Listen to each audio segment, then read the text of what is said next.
Harvey flood bond projects. We'll discuss this and more of today's top headlines. I'm Ernie Manous. And I'm guest host Donna Reed. We'll be joined by researchers Gail Buttorff and Maria Perez Arguelles to share how Houston's neighborhoods affect quality of life, community resilience, and access to opportunity. Plus, ISHIDA Dance Company shares with us their bold new world premiere that brings two timeless classics to life through contemporary dance. And as always, we want to hear from you. Give us a call or text us at 713-440-8870 or email us at talk@hellohouston.org. Hello Houston is made possible in part by founding sponsors John Bradshaw and Kathy Sanders, by Metro, and by gifts from listeners like you. Live from NPR News, I'm Lakshmi Singh. The latest round in the midterm election year fight is being held today across Nevada, North Dakota, South Carolina, and Maine. Maine is one of those states where Democrats see a path to winning the U.S. Senate. But NPR's Sage Miller reports the party's hopes for ousting longtime Republican incumbent Susan Collins rests with Graham Plattner, the presumptive Democratic nominee whose campaign has been riddled with controversy. Plattner is a combat veteran turned oyster farmer. He's a political newcomer, and he's had to answer a lot about his past since launching his campaign less than a year ago. Most recently, the New York Times published a story where Plattner's previous romantic partners described him as toxic and as a person who does not respect women. Plattner spoke to our colleagues at Maine Public, saying he believes these stories serve as a distraction away from the political movement he is building. He also told Maine Public he doesn't think his past will haunt him at the primary ballot box. NPR's Sage Miller. The Pentagon says a U.S. military helicopter went down near the Strait of Hormuz yesterday. 2 crew members were safely rescued. U.S. Central Command disclosed the information this morning, but President Trump confirmed it last night. NPR's Greg Myrie reports U.S. forces are in the area enforcing a U.S. naval blockade. The 2 crew members in the Apache helicopter crashed as they were patrolling near the coast of Oman and not far from the Strait of Hormuz. U.S. Central Command said they were rescued in the early hours of Tuesday, about 2 hours after the crash. Both are in stable condition. The military statement said the cause was under investigation. There have been no reports of hostilities in that area. U.S. forces are operating close to the strait, but generally not inside it, to enforce the U.S. blockade of ships going to or from Iranian ports. Iran is enforcing its own blockade. Few oil tankers or other commercial ships are passing through the Gulf due to the dueling blockades. Greg Myrie, NPR News, Tel Aviv. Gas prices remain high with no end in sight. They're taking a toll on people's budgets, NPR's Jennifer Ludden reports. In South Carolina, Mabel Lago and her husband have put off their plan for long road trips in retirement, but she worries they'll run out of time. At some point, you don't want to drive at a certain age. In Ohio, middle school music teacher Matt Kiesel has seen the cost of his hour-long commute double. Come fall, he's considering staying part-time with siblings in the city where his job is. But then again, I'm away from my family and I'm away from my kids and my partner, and I don't want to have to do that. Some can't get to work at all because of high prices. Alan Bashir at the United Way Helpline in Baltimore says a recent caller worried she'd be fired after missing 2 days. Because, she couldn't pay for her fuel for her car. And there was little help Bashir could offer. That's Jennifer Ludden. It's NPR. Live from News 88.7 in Houston, I'm Matt Harab. The confirmation of more New World screwworm cases in Texas has state and federal officials concerned and at odds. U.S. Agriculture Secretary Brooke Rollins rebuked Texas Agriculture Commissioner Sid Miller yesterday for suggesting that ranchers might avoid reporting infestations because of quarantine restrictions that followed a confirmed case. That is a very unserious comment from a perhaps unserious ag commissioner with just a few months left. It is also a very dangerous suggestion. There are 5 confirmed cases in the U.S., 4 in Texas. A former lawyer for Texas Republican Ken Paxton says he's endorsing Paxton's opponent, Democratic James Tallarico, in the upcoming Senate midterms. The Texas Newsroom's Blaise Gainey says the announcement came from attorney Dan Cogdell during his podcast. During the conversation, Paxton's former lawyer revealed he's endorsing Tallarico over his former client. I think what people are hungry for is a campaign that's going to bring us together. And that is exactly why I am supporting you. As you know, I defended Ken Paxton for years. in the impeachment trial and in state criminal cases. But in my view, respectfully, I think Ken has lost sight of his core mission, which is to represent the people of Texas. Though it should be noted that records show Cogdell has voted in Democratic primaries as recently as 2024. I'm Blaise Gainey in Austin. Locally, a piece of artwork has been damaged at the Houston Museum of African American Culture.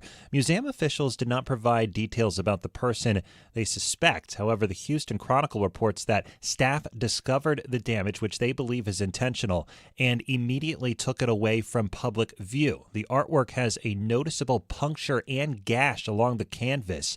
The museum filed a police report in response to the incident. It's currently 88 degrees here on the UH campus, mostly cloudy skies above us. We're on track to hit 91 on the thermometer this afternoon. For more news, you can head to our website. That, of course, is HoustonPublicMedia.org. I'm Matt Harrod, News 88.7. Support for NPR comes from NPR stations. Other contributors include United States Postal Service, dedicated to putting reliability at the core of USPS Ground Advantage to help businesses operate smoothly. More at USPS.com/Ground Advantage.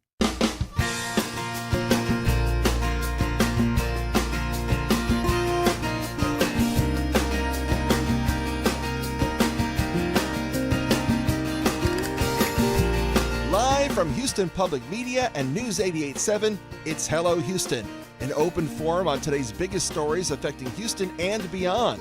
Call now, 713-440-8870, or let us know your thoughts on today's topics by emailing us at talk@hellohouston.org. And now, Hello Houston. Hello, Ernie Manous with you on this fine, is it just Tuesday? It's just Tuesday. Just Tuesday. Joining me today, we are thrilled to have with us Donna Reed. Hello, hon. I am so glad to be here. It's nice to see you finally. It's nice to see you now. You do work here. You are our announcer on the board at different times, so folks have heard you here. But there's a rich history behind you. Introduce yourself to the audience. Late night rock jock at a lot of stations. I'm at Houston Radio Platinum right now, which is an internet station. I host interviews. We play classic hits. And it's nighttime music. It's rock stations at night. This is bright in here. We were talking about that. I always used to joke that I lived in fear that my career would take off to the point I would get a morning show, because I have always been a creature of the night. The vast majority of work I've done on television has been evening programs or late night shows or late night talk, which is my favorite. So when I came into this show, I think this is the earliest regularly scheduled program I've ever been on, being at 11 a.m. And let me tell you, it's a challenge every morning. So you're a late nighter, even like watching TV and stuff? Oh, yeah. I don't go to bed till 10, 11, or 10. What am I saying, 10? I don't go to bed till like 1, 2 in the morning most nights. You look great, though. For someone who's exhausted all the time? Yeah. But you know what? I take care of my mom. We talk about this often on the show. And I think about parents now, because I have a whole new appreciation for what parents do. And it's like, your time doesn't begin until the little ones are in bed.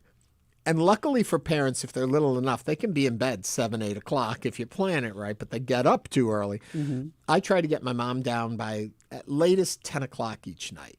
And then I finally get up to my room. I take care of my cats. I lay down and put on the TV. And that's finally when I feel like I have my time, you know? See, I get that. Yeah. I love that me time. And it's always at night. It's quiet. It's dark. Nobody's asking you to do stuff, do this, do that. But then again, I know a bunch of folks that are definitely the morning people. They want to be up right before the sun is up because, oh my God, I often get, Ernie, you know how much of a day you miss sleeping in the mornings? Oh, I don't feel that. No. I've never felt that. Even on vacations, do you like to just get up in the morning and do the trip and do the tours? No. See, I'm like that too. When I'm on a cruise, like I used to love to cruise. Haven't done that in a while. But when I would be on the cruise ship, my whole day was like sleep as late as I want, get up around noonish, go and get breakfast if I can find any. About 4 o'clock, I would go to the gym and just do like a treadmill. Trust me, nothing major. At least and then you did that. Get dressed for dinner. And we would always pick the late dining. And then once everyone on the ship goes to bed, then I'm ready to explore. It's just a different way of living. Anyway, it's about you. So have you always been a late night owl? I have. Yeah. I still, even when the kids were little, it's kind of like you put them to bed and that's your time, right? The same thing. Older families, you want to make sure you get your time in. And then all of a sudden, it's like 2 o'clock in the morning. Like, I guess I need to get up soon to get them going to school. But that was a long time ago. So. Yeah. Well, I'm still a late nighter. Are you a late nighter? Or are you an early bird? Do you come to Hello Houston as your morning show, or is it your midday show? I think that would tell me an awful lot about you. Remember, if you want to join the chat over on YouTube, we have our HuTubers. They keep us very active there. They love to chat and share with us. You can go there, join the conversation. Or remember, you can always call us at 713-440-8870 or text, and we're always interested in what you have to say. All that being said, again, as always, busy show today. Coming up, we're going to be taking a look at where we live and our neighborhoods, how they affect our health, our lifestyle, who we are as a people. That's coming up. We're going to look at apartment dwelling and what that means in today's day and age. I do a lot of those, have done a lot of the Susie Orman money specials for National PBS. And I remember when Susie made the shift between people having to definitely invest in your own home to realizing some people's lifestyle is better equipped for renting. Well, that world has all changed, and we're going to talk about how it looks here in Houston coming up. ISHIDA Dance has a new program. We're going to talk about that and a whole lot more on today's show. That's coming up. But Donna Reed is here with us, so let's get into the headlines. Donna, take us in. Thank you, Ernie. Texas General Land Office Commissioner Don Buckingham said Monday there's likely zero chance Harris County will meet crucial funding deadlines to complete post-Hurricane Harvey flood bond projects, and urged County Judge Lina Hidalgo to set aside differences to eliminate delays. Buckingham accused Hidalgo of creating setbacks through disagreements with the Harris County Flood Control District leadership on project delays. She said the Harris County Commissioner's Court created arbitrary procedures by compelling the Flood Control District to address the court for minor changes. And the flood projects were first authorized by Harris County voters in 2018 as part of a $2.5 billion bond after Hurricane Harvey. The bond was passed with significant funding gaps, and the county secured another $2.7 billion in partnerships from local, state, and federal funding sources to complete the projects.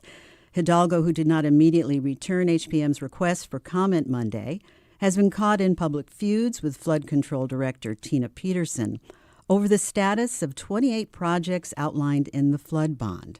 And in April, Hidalgo said she had lost confidence in Peterson's ability to break ground on several disaster relief projects before a looming February 2027 deadline, jeopardizing more than $245 million. So what are your thoughts on the mishandling of this situation? And who do you blame? Call or text us at 713-440-8870. Like with so many things in today's world, I don't know the complete story of who all the players really are and what they're really dealing with or achieving or not achieving. And it always bothers me because in today's day and age, we fall so quickly into partisan sides and blaming. Now, if in fact there have been delays that have jeopardized this money and this recovery for our area, that needs to be looked at, you know? I think so too. I don't know the deadlines, how rigid they are. And so many of these deadlines, there are deadlines, but deadlines can be moved. And I don't know where we are and all of that. If it is that the process is not accurate for the delivery of these projects, and Hidalgo has a point that this needs to be refined and corrected and fixed and all of that before we can proceed so we're not throwing good money after bad, okay, that's one situation. But if it's a fact that infighting and lack of coordination between parties is what's leading us to lose money and infrastructure and projects where needed, there's no apology for that. We definitely know how important this is in our area. Do you think they'll get to that point? Which point? Well, the point that they come together and there's a mutual agreement and everybody can, we're different, let's work on a compromise. I would hope so.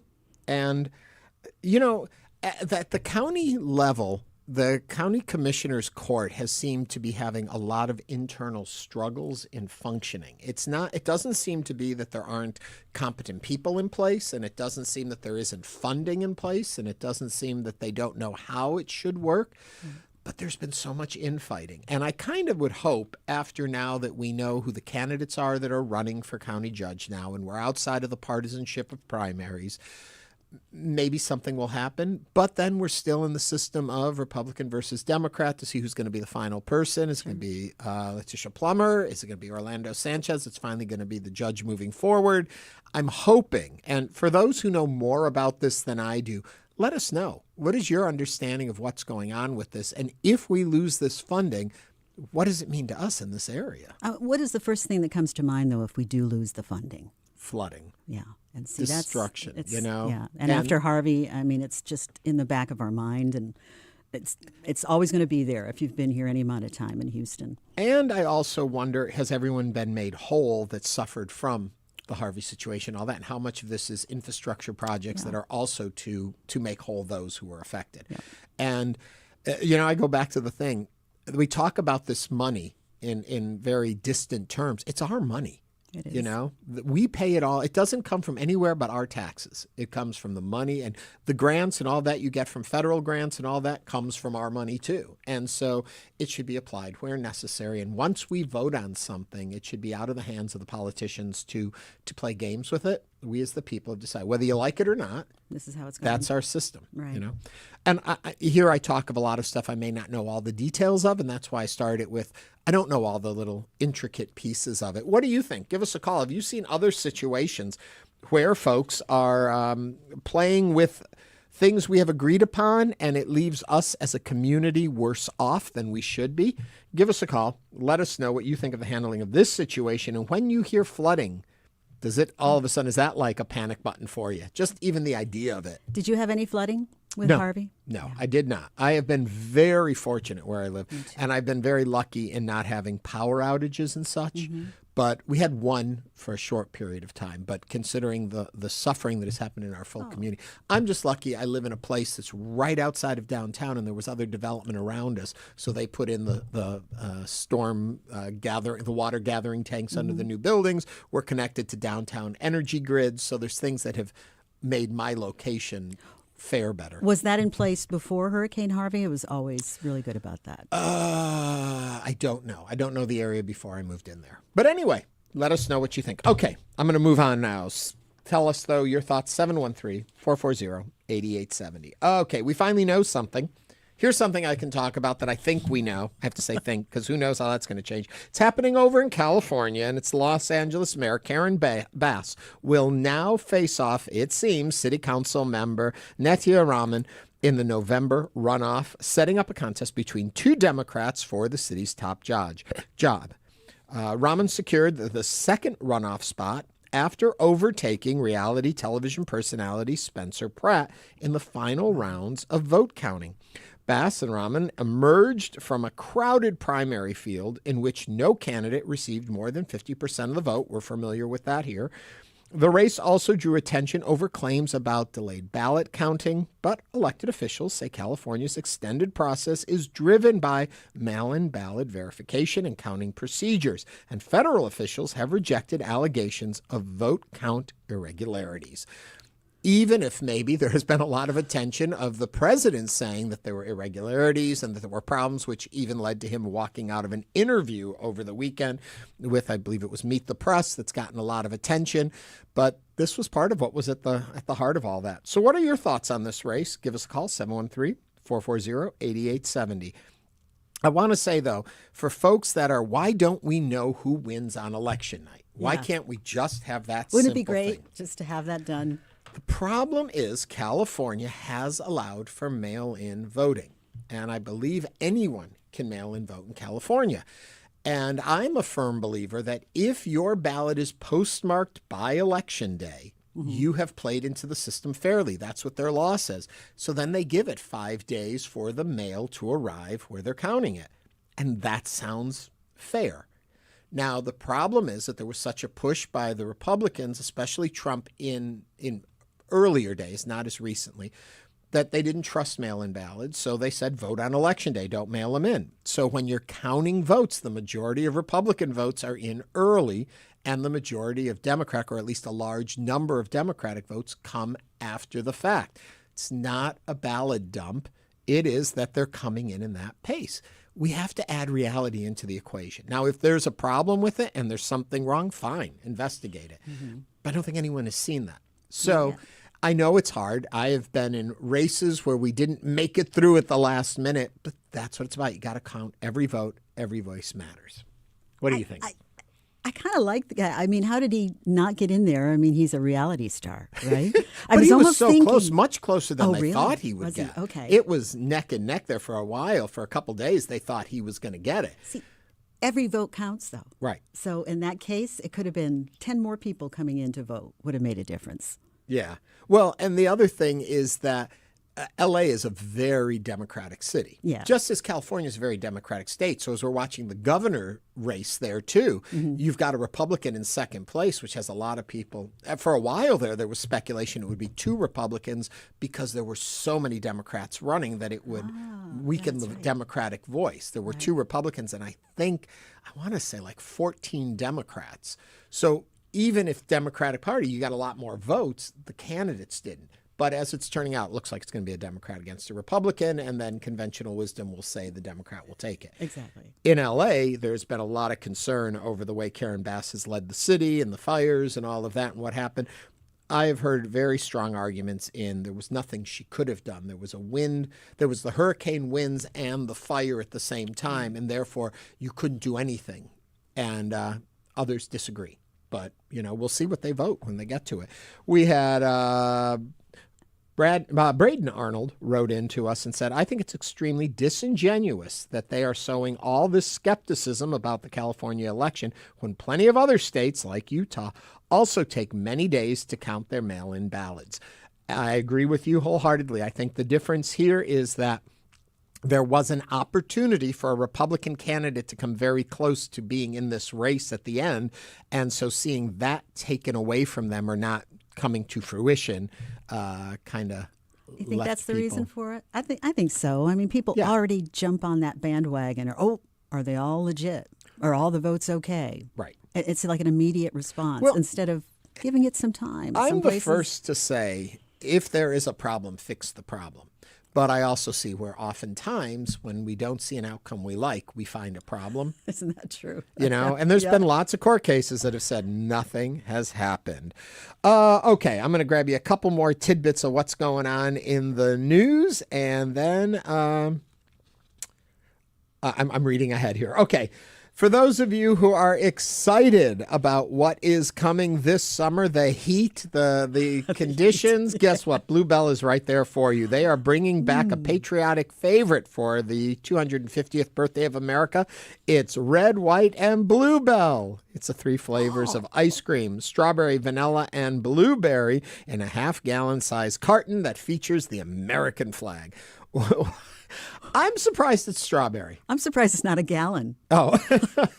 And, I don't even think it's really a half gallon. Have you noticed that the half gallon's got a little small? I don't know. Iffy. Bluebell, I think, still does a half gallon. I need a big gallon if I'm going to indulge in Well, I don't know. Strawberry. I like cherry. Vanilla cherry. Why don't they ever do that a raspberry? That's true. It's always strawberry. Right. I guess it's easier to get. You know what I like? I like spumoni. Oh, well. Which is cherry, pistachio, and why am I forgetting the last one in spumoni? I like it. Is it vanilla? No. Spumoni. Oh, my God. Look at us. Anyway, we'll find out. One of our we crack just eat producers it. We don't will pay let attention us to know. what it is. We just eat it. But I love spumoni when it comes out at Christmas. But we're not talking about spumoni. We're talking about America Red, White, and Bluebell. Will you be buying it? Okay. One other thing, it has been announced, and we're very excited about this. Academy Award winner Matthew McConaughey is one of the most recognized voices in the entertainment world. And guess what? You're going to recognize him at Houston Symphony on opening night. The Symphony announced McConaughey will be the Symphony's special guest narrating a performance of Copland's Lincoln Portrait for one night only on September 19th. Are you getting tickets? I already got them in my brain. She's on it. I'm on it. What a voice. Pistachio, cherry, and chocolate or vanilla is what is in spumoni. Okay. For those of you who are keeping score at home. Yeah, Matthew McConaughey, very excited about that. Maybe if we cross our fingers right. Can I come back that day? Light our candles. I'll bring deli maybe trays we can for get him or Mr. something. McConaughey to pop into Hello Houston and say hello to all of us. Oh, that sounds good. Okay, we are going to take a quick break because, as we mentioned, we've got a really busy show for you today. We're going to investigate a new survey from the University of Houston's Public Affairs Department focusing on community health. This is Hello Houston on News 88.7.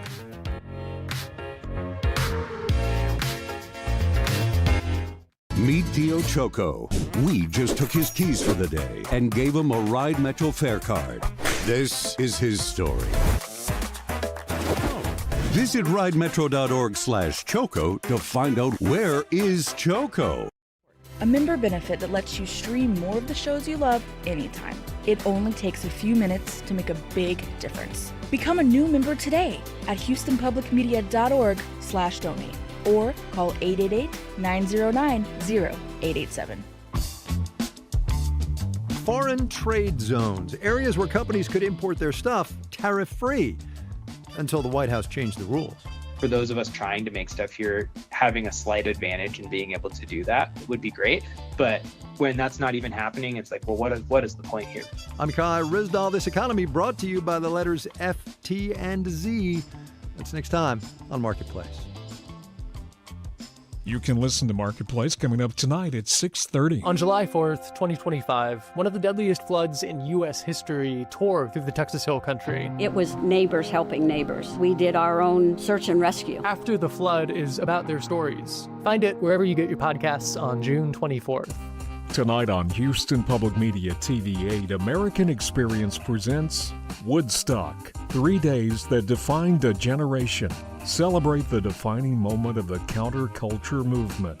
Tonight at 8 on TV8. Support comes from the Grand 1894 Opera House presenting the Texas Tenors. Celebrating their 15th anniversary, the vocal trio will perform selections spanning country, classical, Broadway, and patriotic music. July 3rd, tickets at thegrand.com. Houston Public Media is licensed to the University of Houston System, governed by the UH Board of Regents.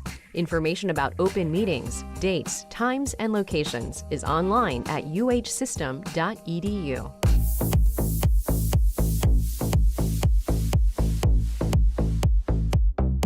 And now back to Hello Houston. To comment on today's topics, call or text 713-440-8870 or email us at talk@hellohouston.org. And now, Ernie Manous and guest host Donna Reed. All right, and Houston's neighborhoods can have a major impact on how people get around, access essential services, and maintain their health.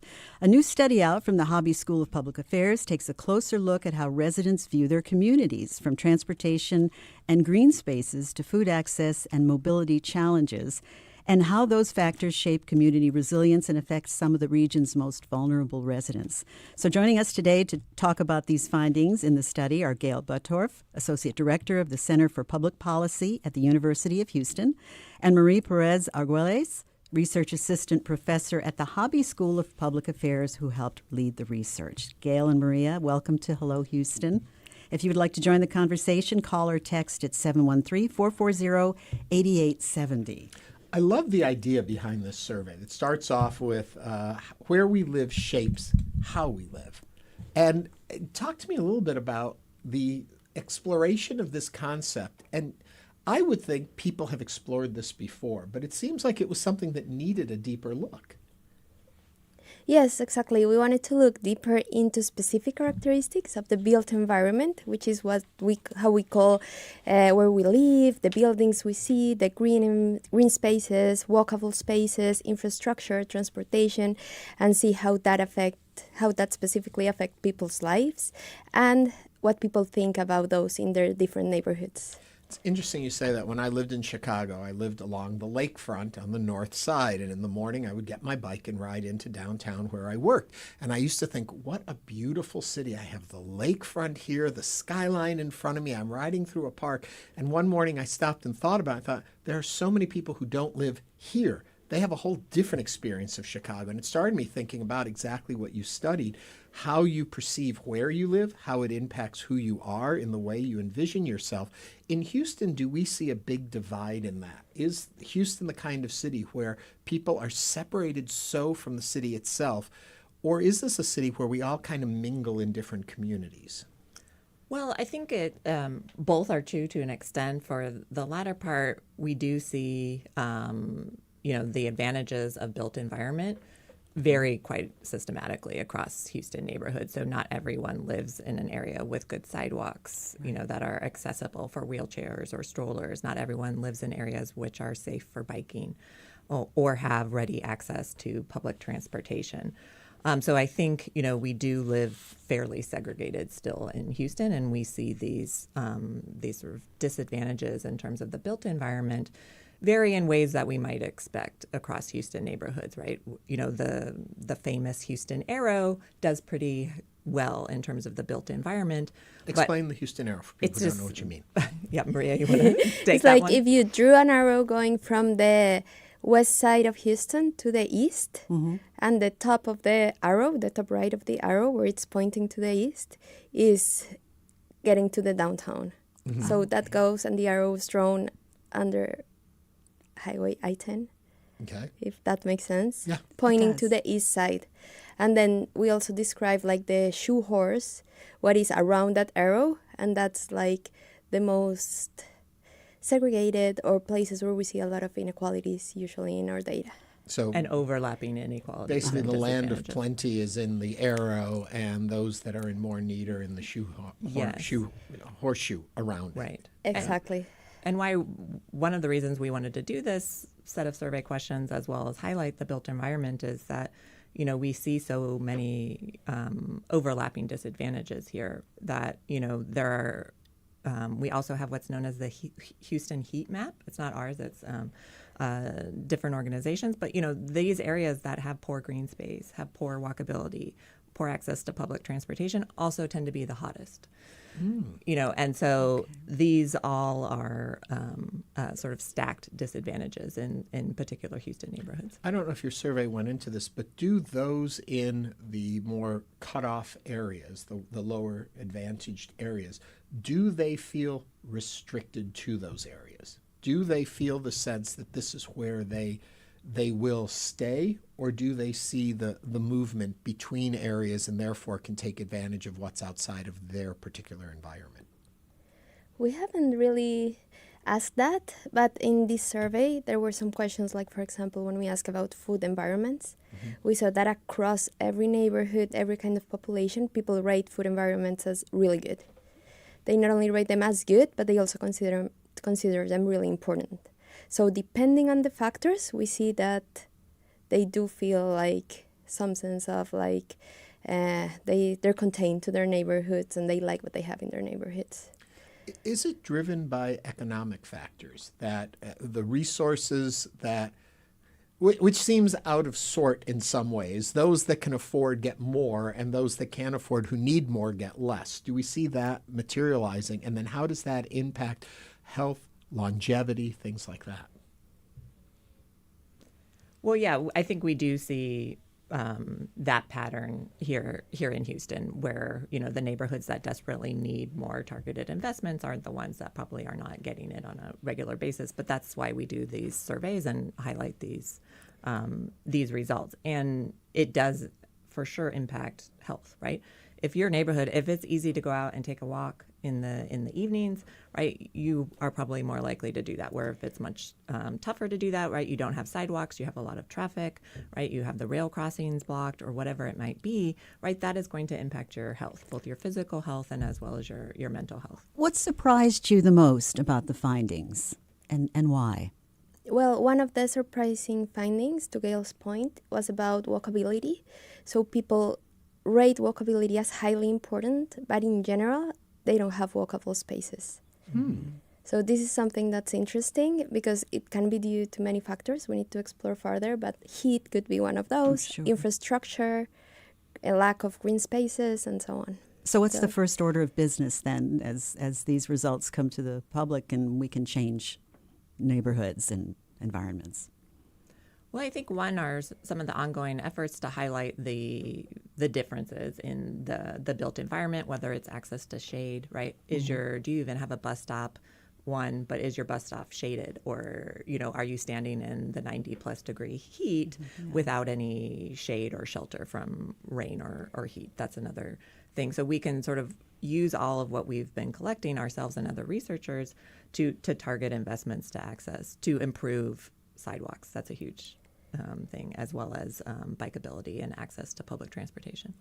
Are there particular populations that are more affected by these findings? Are people with disabilities or older adults or lower income families? Who Who gets impacted the most by this, or is it generally across board? Yeah, so in general, from our findings, we see that women are more impacted, elder population, and those minorities that are minorities, racial and ethnic minorities. When we talk about older populations, just curious, I don't know if you have this answer or not, is it because they have stayed put and the neighborhoods have, I hate to use this term, but have crumbled around them as opposed to having been pushed into these areas? That could be one reason, and also like lack of accessibility to different places could be another one, and lack of infrastructure that allows them to easily access the services they need.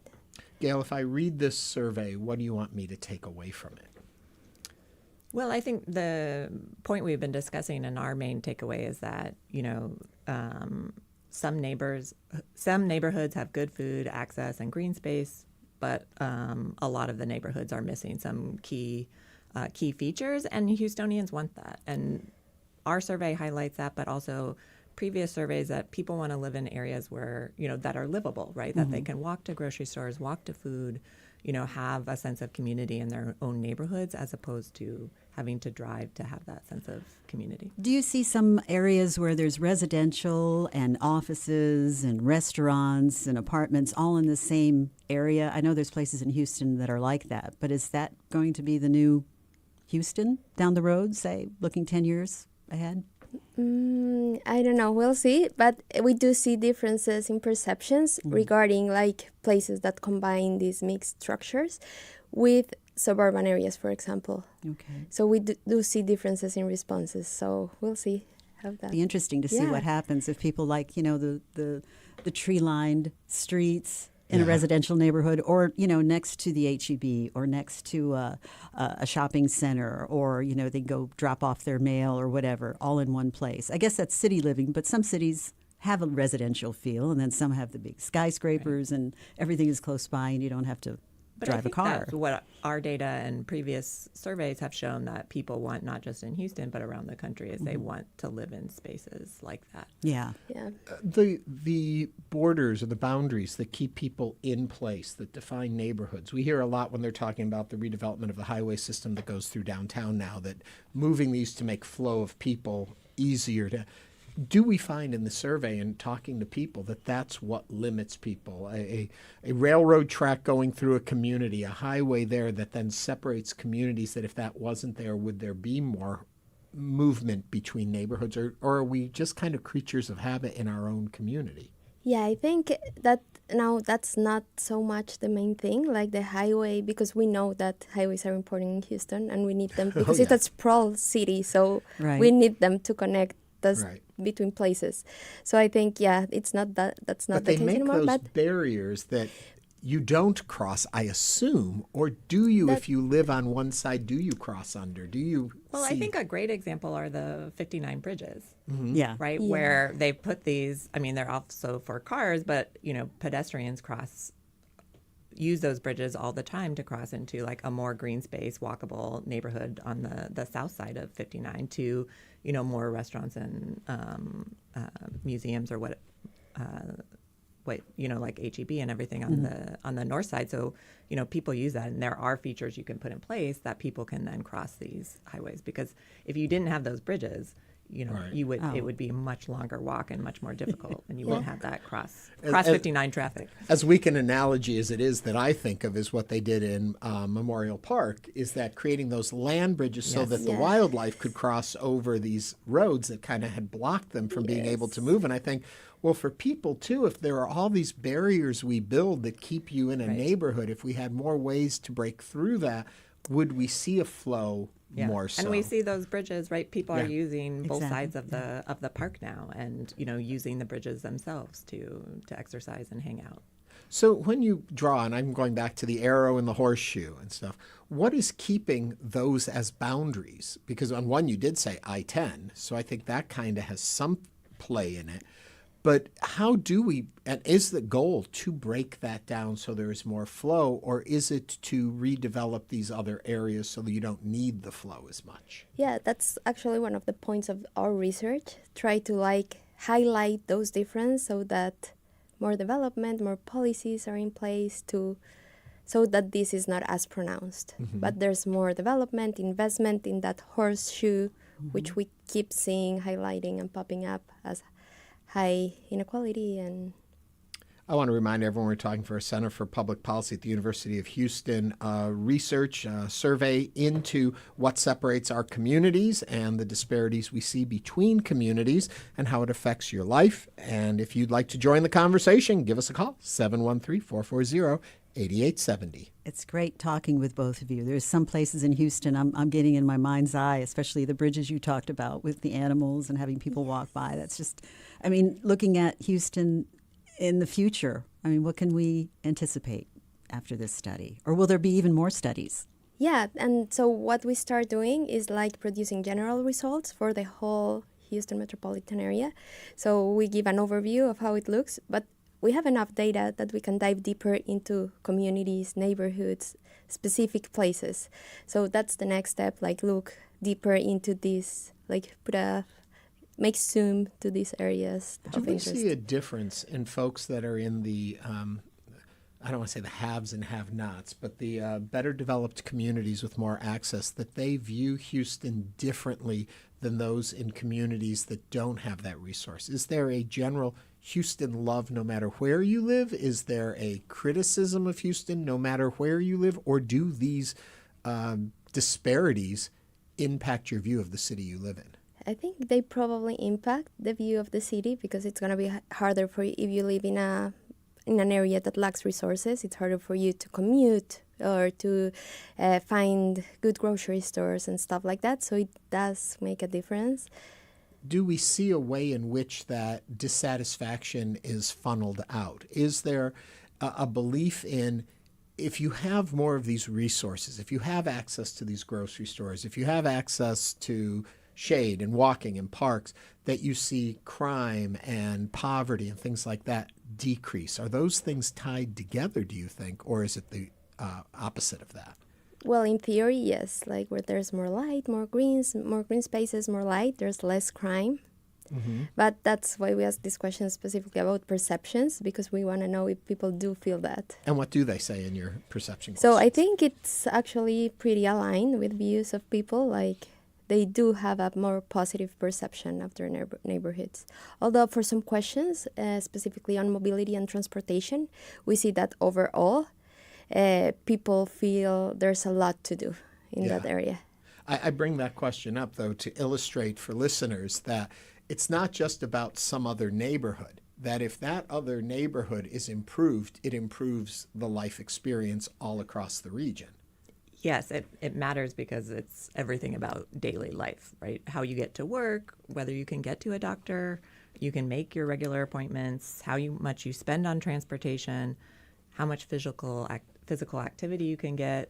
Being outdoors also has an impact on makes a big difference. Mental health, right? So all of these things, especially the built environment has been closely tied to health. And health outcomes. Yes, it does. 713-440-8870. If you put on your headphones right now, we've got a call coming in. Anthony is calling us from the East End. Anthony, what's on your mind? Anthony? Hi, guys. There you are. Just calling because talking about the development of Houston, especially the suburbs, a lot of development comes in, and it's like the parks and the green space are considered afterthoughts. Right, we need water retention, and they'll put a park around that, and then call that a feature. But I really wish they would draw inspiration from places like Mexico City, where you have the promenades. Singapore, they have mandatory green space in all their buildings, and it's a requirement to have it. But then the designers take that to the next level, and it almost becomes a competition. Like, oh, this new building has this green space with these trees. Can we do more? Can we one-up them with a newer building? And I really wish we would see more of that in Houston, to really put effort and thought into green space design instead of making an afterthought. Anthony, thank you for that comment.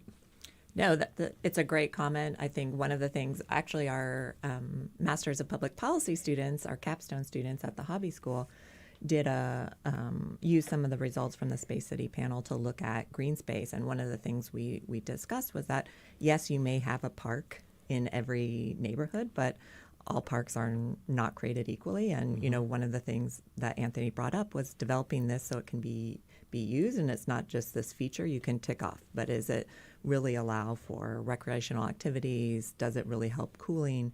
And sort of to design around the green spaces. Yeah, to dig deeper in what Gail just said, we saw on a map that if you look at Houston, it looks green like evenly across all the metropolitan area, but then there's where you see the differences. Yeah. When you live in different places, you see that, yeah, it might look green, but it doesn't feel green because it's not accessible. Last question before we wrap up with you. I'm just curious, is there a major metropolitan area anywhere that you folks have seen or study or understand where they've kind of got a good handle on this, where they feel an equity across the whole region? Anyone we can look to as in Texas or outside of Texas? Yeah. I know they're thinking there. I see the thoughts. Thoughts, yeah. Yeah, I'm like, that's a good question. I guess it'll depend on the features you look at, but yeah. So there's no utopia out there that we should all be striving for yet? Or who've done studies like you've done that seem to bring it all together, where you know exactly what the city could look like or should look like.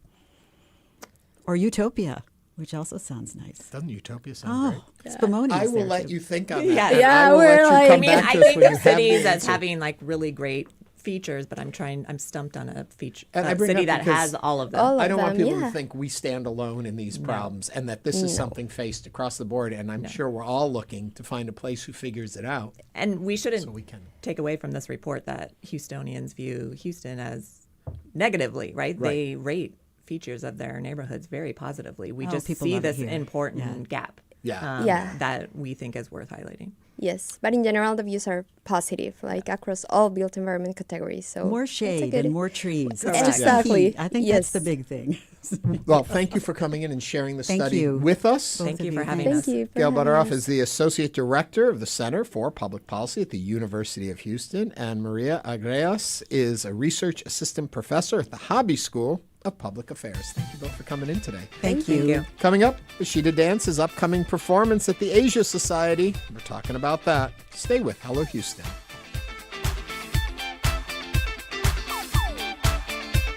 Meet Damola, songwriter, world-class violinist, and award-winning multi-genre artist. We just took his keys for the day and gave him a Ride Metro fare card. Visit ridemetro.org/Damola to learn more about his ride. You'll get access to PBS Passport that lets you watch your favorite programs anytime you want. Support the programs you love and enjoy them on your own schedule with PBS Passport. Make your gift now at houstonpublicmedia.org/donate. Microbes have lived on this planet since long before humans, and they adapt at astonishing rates. The difference between human evolution and microbial evolution is the difference between a drifting tectonic plate and an F-16 fighter jet. These masters of evolution and why climate change is making some harmful microbes grow faster. That's next time on Think. You can listen to Think. It's coming up tonight at 11. Houston Matters is your essential daily guide to the people, places, issues, and ideas that define Greater Houston. These counties have been growing a lot. I think what has been holding us back is the fact that for 2 legislative sessions, schools didn't really get an increase in funding. If the storm surge comes up the ship channel, that's a nightmare. There's an acceptance at cons that you don't get elsewhere. No judgment, and it's beautiful. I'm Craig Cohen. Join us for the next Houston Matters, weekday mornings at 9 here on News 88.7. Support for Houston Public Media comes from Chariot Energy, offering customers electricity plans that match their energy use schedules and lifestyles. All plans come with 100% renewable energy. Details at chariotenergy.com. Support comes from Metro. World Cup planning includes transit improvements intended to serve Houston after the final match. Metro provides bus, rail, and paratransit service and continues mobility enhancements across the region. More at ridemetro.org/Metro Now.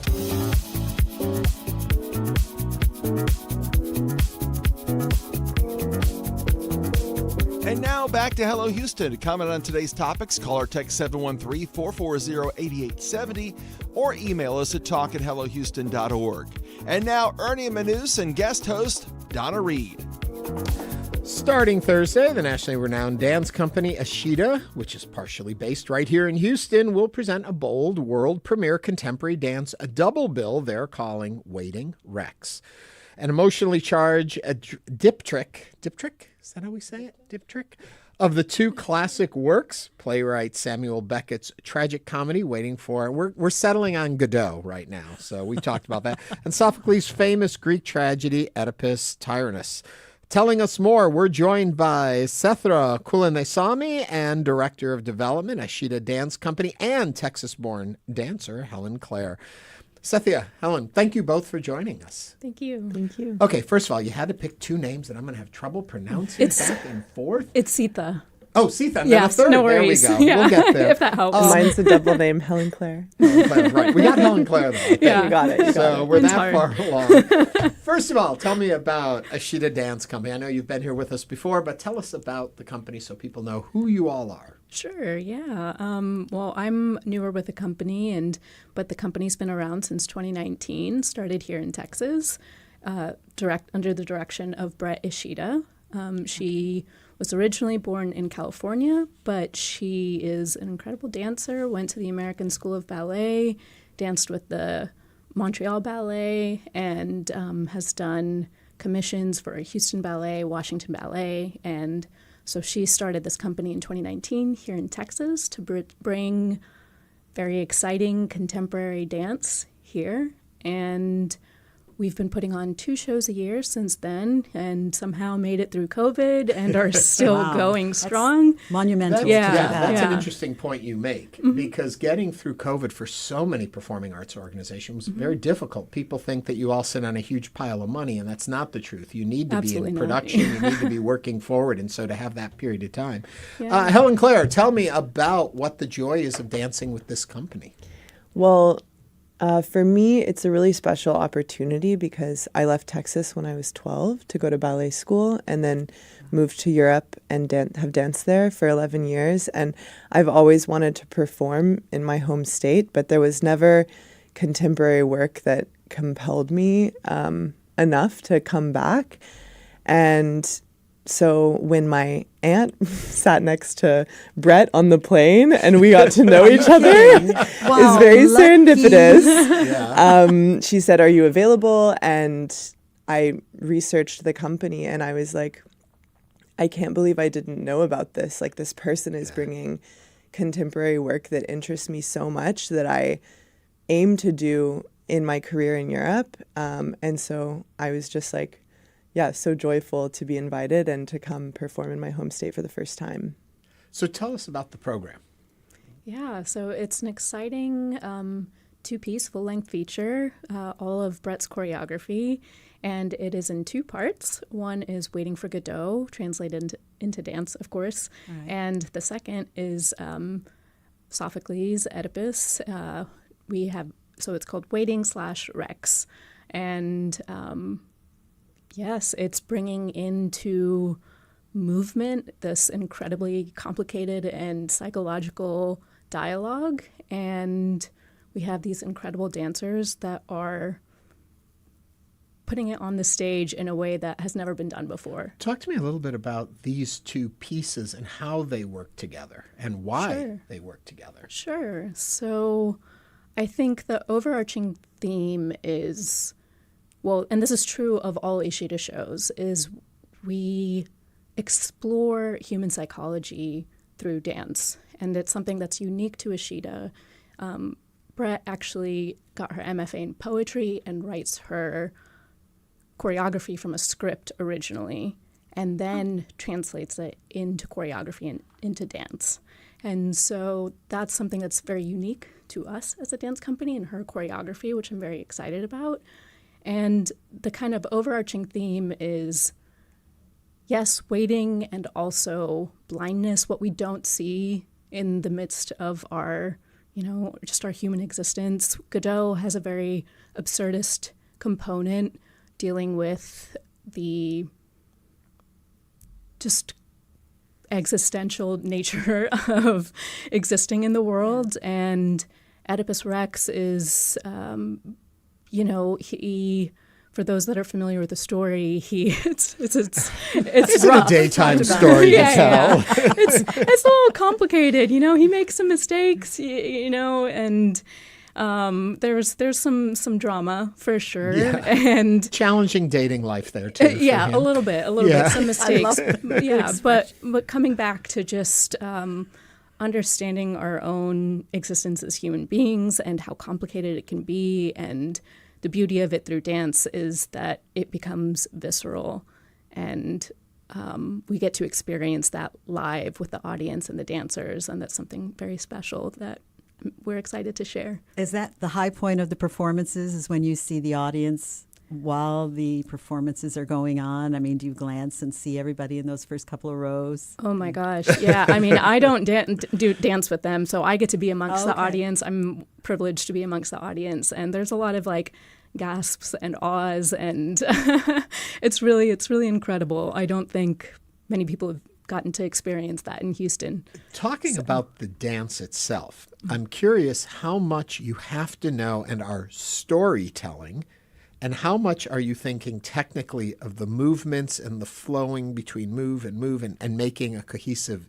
dance, or is in your head storytelling? How does that work for a dancer? That may sound like a very elementary question, but I don't think I've ever asked anyone. Oh my gosh, it's totally not. I mean, I was talking with Seetha earlier saying, for me as a dancer, it's an interesting challenge because I'm really interested in contemporary dance vocabulary, but I also love acting. I love working in a narrative structure. And it's rare that with contemporary vocabulary, you would be articulating an archetypal play or story. And so it's the first time for me with that vocabulary that I'm telling a story. And it's been challenging, but it's been an interesting journey. And I think we're getting somewhere with it where mainly I'm thinking of telling the story as I'm dancing. And I think Brett is flexible with the movement and very collaborative. If we as dancers have a physical urge or intuition to articulate something in a slightly different way, she's like, oh, okay, interesting. Let's work with that. So it feels like an exciting collaboration, and there's lots of room to experiment. When you said challenging, I'm sorry, Ernie, go ahead. No, please. I was just saying, when you said challenging, in what way was it challenging? The idea that you might have had about the performance versus?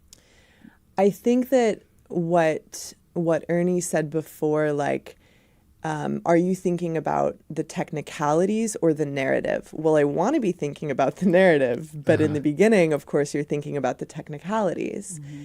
And then you really have to think as a dancer, the movements have to come from deep within to express something. So it no longer becomes a shell, but it becomes an intuitive urge to go through the movements that you're going through. Right. And so I think it just takes a bit of time to interweave those things in your physical journey and in your mental journey, Yeah. We had a comment come in, I think it was texted to us. It said, I've seen several performances of ISHIDA. Their performances are exceptional, innovative, and thought-provoking. We're lucky in Houston to have Asia Society Theater, a perfect venue for ISHIDA Dance. Oh, so lovely. Yeah. And I think what you're talking about when it comes to performance also is the idea that the rehearsal, the reps are to get the movements down so that when the performance begins, you're free to just inhabit the moment. And that's what makes live art so wonderful to see. Thank you both for coming in today and talking about it. Waiting Rex will run from June 11th through the 14th at Asia Society Texas Center. To find out more, go to ISHIDA. What's your website? ISHIDADance.org. There you go. Thank you both for coming in. Coming up, we'll continue to discuss today's top headlines. Stay with us as Hello Houston continues. Stay tuned. There's more Hello Houston on the way. For the latest in local news, subscribe to the Hello Houston daily newsletter at HoustonPublicMedia.org. Hello Houston is a production of Houston Public Media. The opinions expressed by the guests of this program are solely their own and do not represent the views of management, staff, or underwriters of Houston Public Media. This is News 88.7.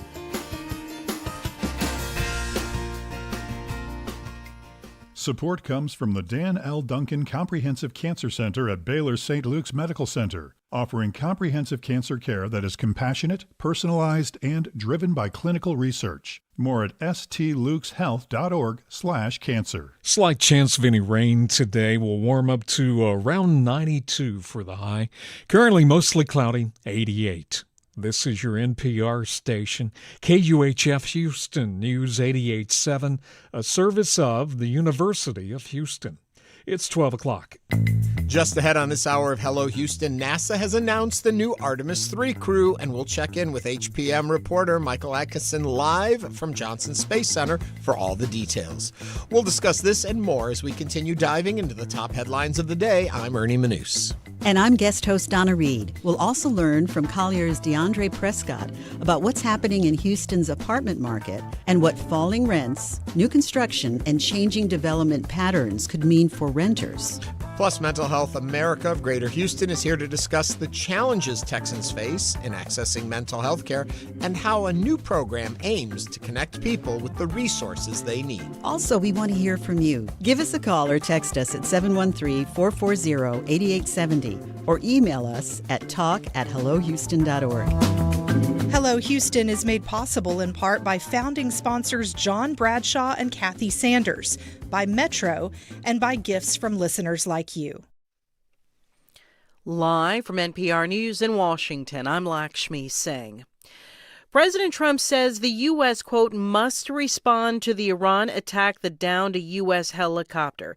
He says the two pilots were unharmed and safe.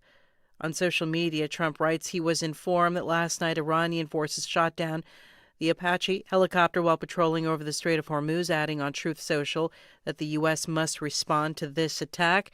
It is unclear what that means for the overall ceasefire that has been in effect for weeks.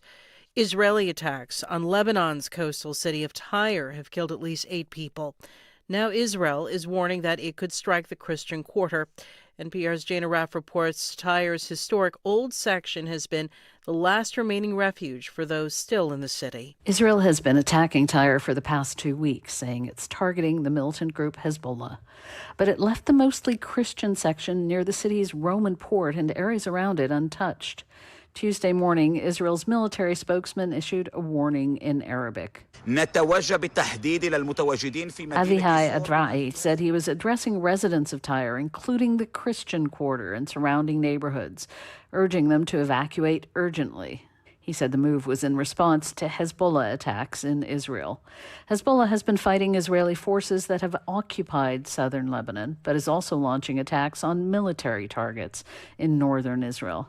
Tyre's UNESCO-listed heritage includes sites linked to Alexander the Great. Jana Raff, NPR News, Beirut.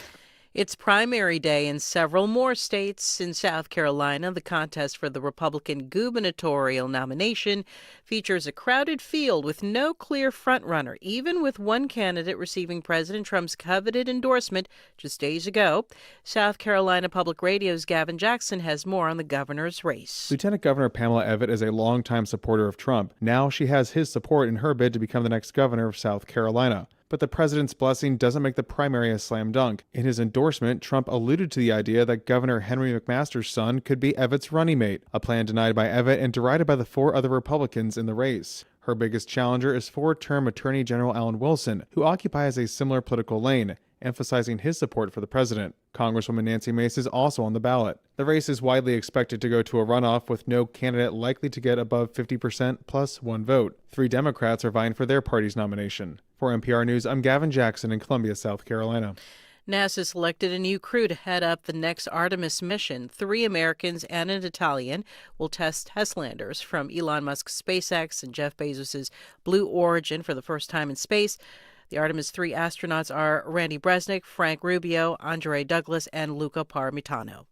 This is NPR News. Live from News 88.7 in Houston, I'm Gail Buttorff. With a growing demand for housing in Houston, the city's public housing wait list is reopening for the first time in 3 years.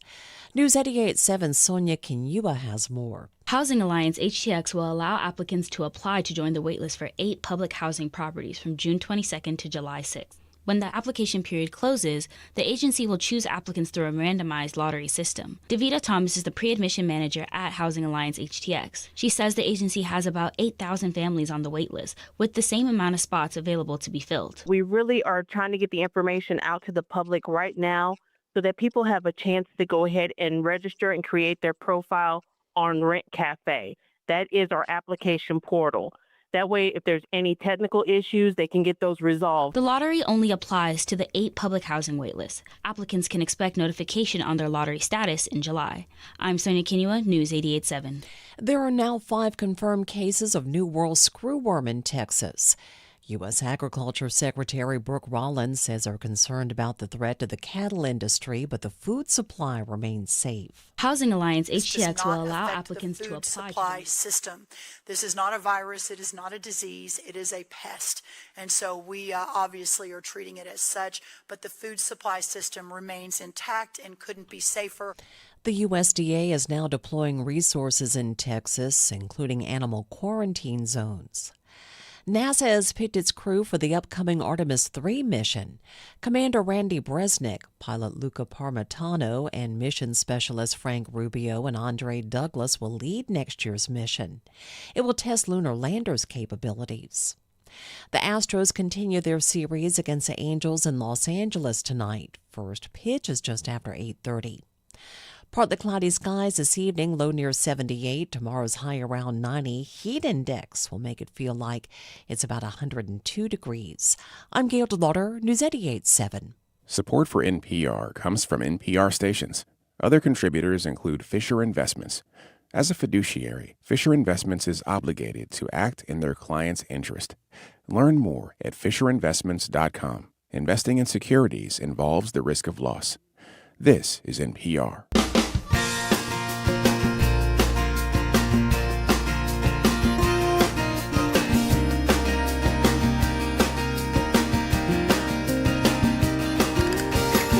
Live from Houston Public Media and News 88.7, it's Hello Houston, an open forum on today's biggest stories affecting Houston and beyond.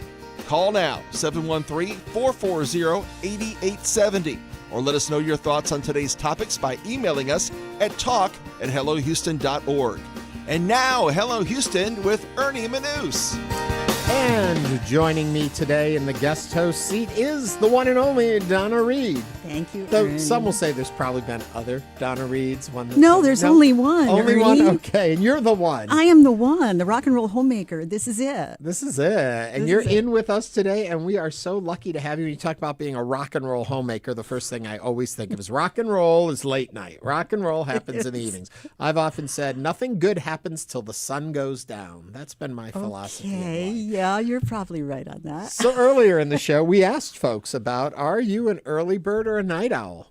And we both pretty much confessed we're night owls. Yeah. But so here's some of the comments. Noah Espinoza writes, night owl by nature, early bird 'cause of work. I think a lot of people are. Oh, that. yeah.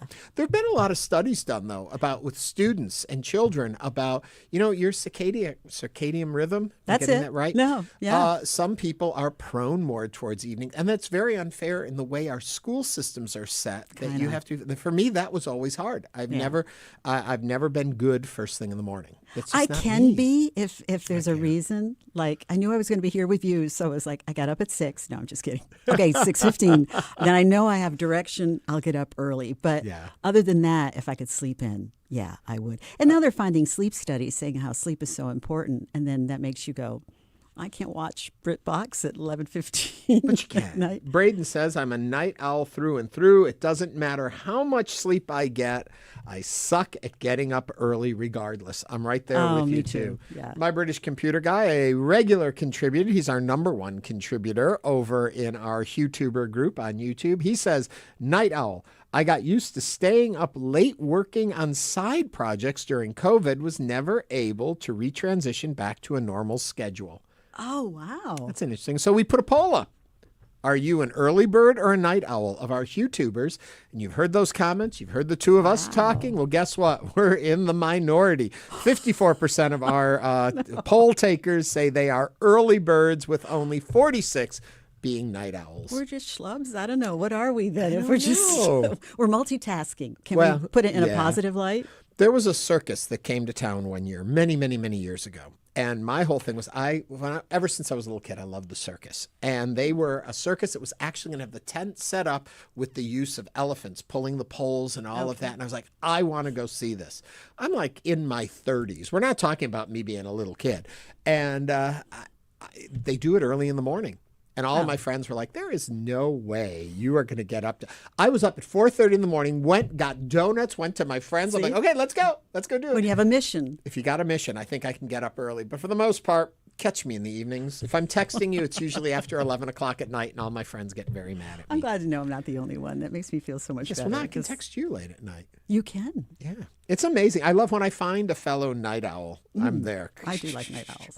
Coming up on Hello Houston, we're going to talk with the research director from Colliers about Houston apartment market and what that means, what's happening there. Are people renting? What's going on out there? We want to know about it. And we're also going to take a look at mental health and the ability to have services in our community. Wonderful. And what's Good being recovery done now. to make sure it's there for those who need it.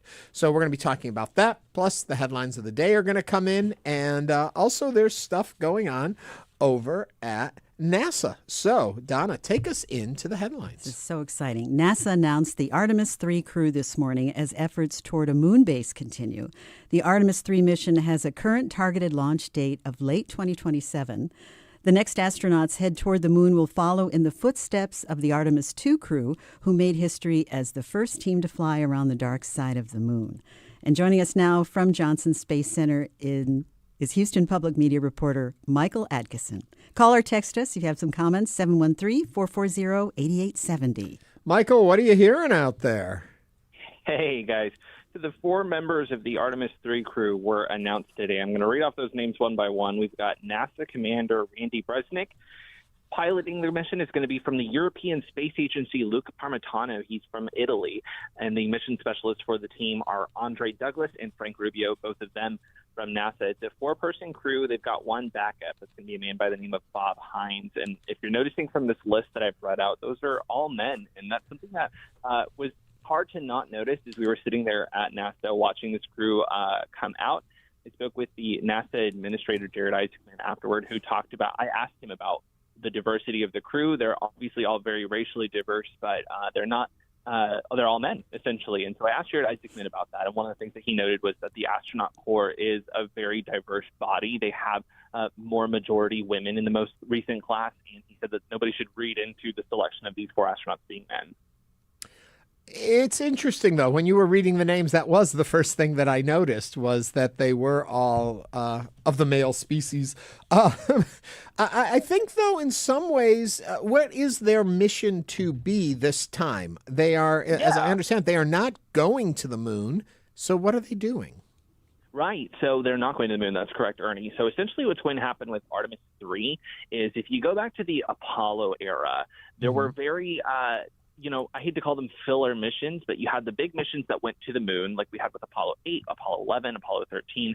But, in between those missions, there were often ones or rather before they actually landed on the moon, there were missions to make sure that everything was going to work correctly. You can imagine between Apollo 8 and Apollo 11, there are some other missions, but they have to make sure that their human landing systems are going to work, the lunar landers, the things that are actually going to put the crew on the moon, detach from the spacecraft, and make sure that they're actually going to get safely onto the moon. And that's essentially what Artemis III is going to be. These astronauts are going to hang out very close to the Earth in low Earth orbit and make sure that the lunar landing modules are going to work properly. They're going to dock and undock safely.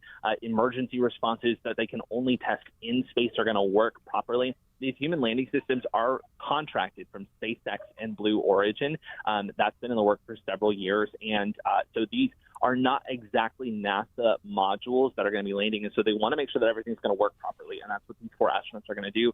Again, they're going to be in low Earth orbit testing these lunar landers while they're still close to the Earth to make sure that if anything should go wrong, they can land pretty safely. But yeah, that's slated for as soon as next summer. And how long are they going to be up for? The estimate is 2 weeks. They're going to basically do one lander at a time. So first is going to be Blue Origin. They're going to test that one. spend a few days working with it, again, making sure that all the systems are working correctly. Then they're going to go back into the Orion spacecraft, and then essentially SpaceX is going to come and they're going to test the SpaceX lander, and they're estimating that's going to last about 2 weeks total. But they're not going to test them by landing them on the moon. They're just going to test them how? Yeah. No, so here's the way I think of it, and by no means am I an expert, and you'll get that by this example that I'm going to give. Picture the movie Interstellar. You know how tense that scene is of when they're docking the spacecraft. It's such a high-stakes moment in the movie. You know, the music is tense and everything like that, and that's essentially what they're going to have to do with these lunar landers. And so it is a very complicated mission, and so the goal of it was to make sure that before we even get, 250,000 miles away from the Earth, that we need to make sure that the equipment works properly. And again, should anything go wrong, not that NASA's expecting it, but should anything go wrong, they will be relatively close to the Earth to where they can safely land still and not be, 250,000 miles away. Right. Artemis III is this mission we're talking about. Did Artemis III take any lessons or learn anything from Artemis II, or was this so in production already before Artemis II's experience that they're really kind of isolated differently?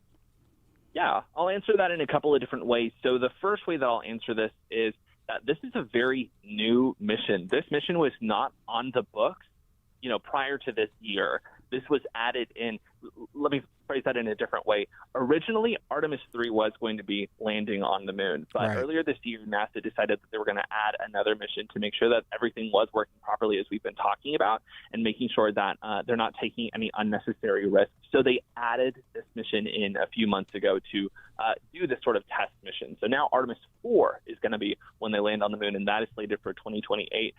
So all of that to say, this is all very fresh, and so these astronauts probably have not had a lot of time to know that this is what's in the works and what's going to happen and communicate with the Artemis II crew. Not to mention, the Artemis II crew has been very busy doing a lot of press and publicity following their successful mission. But the second way I'll answer that today is there was a surprise appearance by 3 of the astronauts from the Artemis II crew here at this event at NASA today. You paid attention to the mission. You probably heard Commander Reed Wiseman talk often of a literal physical baton that he kept because he wanted to pass it on to the next mission, saying that, they have their part to play and the next mission will have their own part to play, and they wanted to pass the baton over. They did that today. Commander Wiseman had the baton with him, and he passed it over to the Artemis III Commander Randy Besnick, and then they each took turns holding the baton. It was very cute. It was very symbolic. But there is a lot of work that's going to happen and a lot of communication between the Artemis II crew and the Artemis III crew as we get closer to Artemis III next year. Okay, so my little naysayer hat that I'm putting on here makes me think in the way you just talked about all of this. What did we learn in preparing for and Artemis II that told us we needed an Artemis III before we got to Artemis IV? Yeah, so again, a couple of different ways that I'll answer that. I think the biggest one is, as I mentioned, NASA is working with SpaceX and Blue Origin on this, both of which are private companies. You probably heard quite a bit about SpaceX and Blue Origin. And as such, they have lots of different ventures that they're working on as two private companies. They were already working on their own ways to get to the moon. They were already working on ways to build reusable rockets and whatnot. And the concern was that they were falling behind on these lunar landing modules that they had been contracted with NASA. So now each of those companies has devoted much more attention to making sure that those systems are going to be prepared by 2027 for the Artemis III mission. You've probably also heard about the recent anomaly, is the official wording, the explosion that happened with the Blue Origin rocket. I believe that was last week, maybe 2 weeks ago. That was top of mind, and it was brought up today by Blue Origin, by NASA, to say that, yes, that happened. Yes, we're investigating. We don't expect that that's going to inhibit our work on the lunar lander. They are currently, again, investigating and cleaning up at that launch pad where that happened.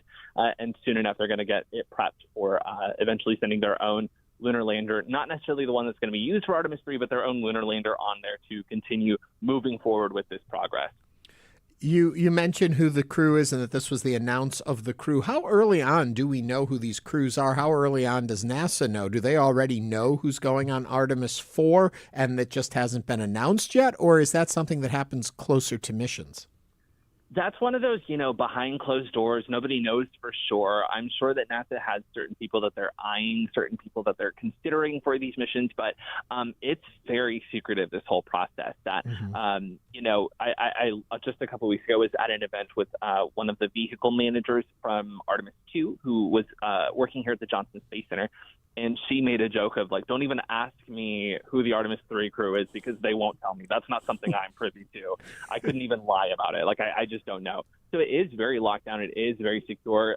That being said, they did already have a couple publicity shots of these crew members out that they released with all this. So, there are certain people who obviously knew that this was going to be the crew, but we likely won't get any official word on Artemis IV until, Artemis III is a success and we move forward with the next mission. And before I let you go, I'm just curious. So it doesn't happen that you go on 2 and you get to go on 3 and then maybe on 4. It usually seems to be different crews each time. Is that accurate? I don't know that there's an official word on, like an official rule, I should say, on who's allowed and who's not allowed to go from mission to mission, but that is generally the labor that's happening. I do believe Andre Douglas, who is on Artemis III, was a backup Artemis II astronaut. I could be wrong on that, but I believe that was mentioned. So, in that sense, they are moving forward with certain crew members. But, if you go back to the Apollo era, that was essentially a similar mindset, is that some crew members had never flown before and some were kind of repeats. But I'm thinking of Jim Lovell, who flew on... It's been so long since I've been in space, now I'm going to get my Apollo wrong, but he's obviously the Apollo 13 astronaut, and he had that's what it was. I'm thinking about the movie. He was the backup for Apollo 11, and then he was actually going to be on Apollo 13. So, they do certain things like that where they'll repeat some crew members who maybe didn't get the chance to fly and now are going to fly. I don't know if there's official set-in-stone rule against that, though. Well, keep up the good work. Keep finding out this information, Michael. I'm assuming none of them are playing in the World Cup, which is the other story you're covering a lot. No, I've not heard one way or the other that any of them are slated to play. Michael Atkinson is coming to us from Johnson Space Center, where they have just announced who the crew is for Artemis III that will be going off into space late in 2027. Thank you very much, Michael. Thank you, Michael. Yep. Thanks, y'all. As we continue with the headlines, we got a call coming in at 713-440-8870. It's from Alan from Acres Homes. Alan, what's on your mind today? Well, first of all, get out of the habit of calling it the dark side of the moon. It's the far side of the moon, because all parts of the moon get sunlight at some time or other. Anyway, I invite you, the listeners, to be sure to go out this evening right after sunset. Assuming we have clear skies, you can look to the west and see the third and fourth brightest things in the sky, Jupiter and Venus. Oh, Venus is on the Venus is on the inside orbit, and it's catching up to us. Jupiter is way out there 10 times further away, falling behind, and it'll go behind the sun. But yesterday and today, they're going to be the closest together. If you hold up one finger at arm's distance, that's how close they'd be to each other. So it's a really beautiful view. So check that out. Jupiter and Venus this evening right after sunset in the western sky. Alan, thank you for that. We'll be looking for it. Thank you for calling and sharing that with us. Boy, we became a very spacey show today. I feel that. Yes, I feel like, I'm NASA bound. Maybe we both are. I don't know, radio broadcast from space. Which I'll give you one other tidbit as we wrap this segment. Steven Spielberg's latest film on extraterrestrial life, Disclosure Day, comes out in the U.S. on Friday. I thought that fit in with what we're talking about. It does fit in very nicely. But we're going to take a break real quick. When we come back, Donna, if you'll still be with me, you're going to stay with me? I will stay with you. Because we're night owls. Okay, we're going to talk with the research director at Colliers about Houston apartment market and apartment living right here on Hello Houston on News 88.7.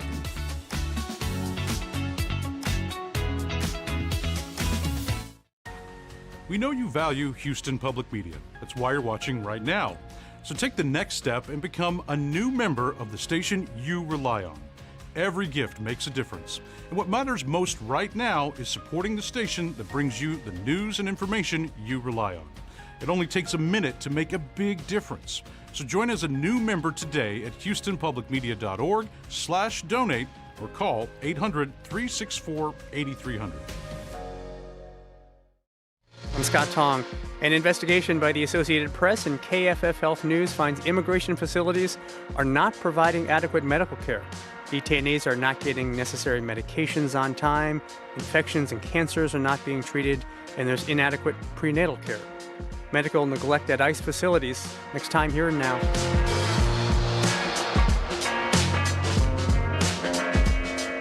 It's coming up today at 1 o'clock. PBS Drama on HPM Plus. The dramas you can't stop watching. Now in one place. Stream on demand. Catch up on past seasons with Passport. Search HPM Plus on your smart and connected TVs. HPM Plus. Support for Houston Public Media comes from Texas Mutual Insurance Company, a workers' compensation provider committed to helping Texas communities and emphasizing safety.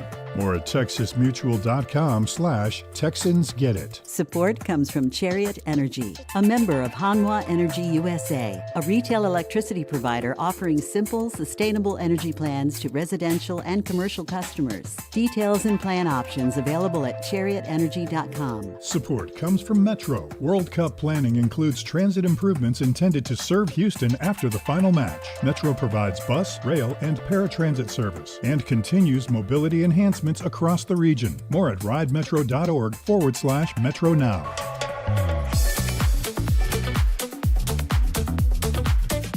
And now back to Hello Houston. To comment on today's topics, call or text 713-440-8870 or email us at talk@hellohouston.org. And now Ernie Manous and guest host Donna Reed. Houston has been one of the fastest growing cities in the country for years, and the demand for apartments has followed. But lately, the market is shifting. Rents are falling, new construction is spreading further into the suburbs, and old shopping centers are being torn down to make way for new housing. Deandre Prescott is a research director for Colliers in Houston, who recently published the firm's latest look at the Houston apartment market. First of all, welcome to the program. Welcome. Thank you. Glad to be here. Thanks for having me. If you'd like to join the conversation, call or text us 713-440-8870.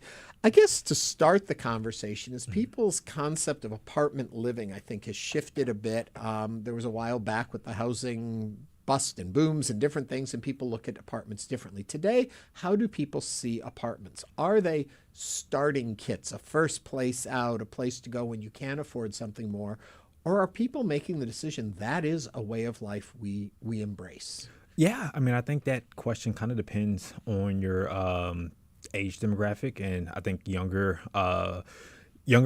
demographic now are kind of looking at apartments of that's kind of more of the lifestyle they want to live. It gives them a little bit more flexibility. You know, some younger generations are traveling more, so the upkeep of a house or kind of a larger space isn't needed as much.